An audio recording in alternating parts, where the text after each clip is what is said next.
Because almost all the time, like we filmed in the pyramids, and I spent 100 hours living in the pyramids of Egypt.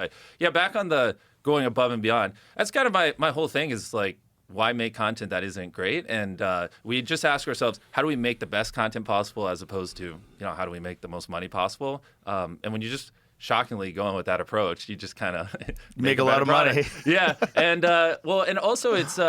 I tell my team all the time too, like a big difference between us and other media companies is, usually like people at the top will always shoot down crazy ideas or tell you it's not possible. Like whenever you have like these crazy brainstorming sessions, and I tell the team, technically anything's possible. If as humans we really wanted to, we could technically blow up the moon with enough nukes. Now we're not going to do it because it's not worth the time and it's not worth spending the money.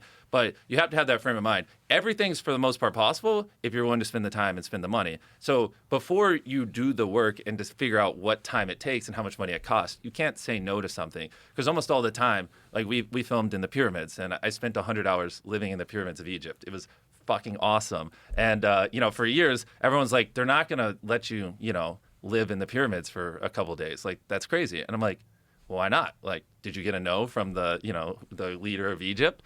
No. Then I'm like, well, technically it's possible, and after years of talking with them and helping them understand that it's going to be more of an educational type video, and it's not like I'm not going to run up the pyramids and take my shirt off and be like a lunatic. It'll be really cool. Eventually they came around to it and they loved the video, and it worked really well. And it's literally like I could go anywhere in the pyramids for 100 hours. I went all the way up to the top of the middle pyramid. We went underneath it. It was really cool. And I like tell my team, it's like, even some of my most veteran people, when we get these crazy ideas, their default reaction always is to go, I just don't think it's possible. And I go, look, it is. Sometimes it's just time and money, And is it worth the effort? The pyramid one must have been nuts. Oh, it was crazy.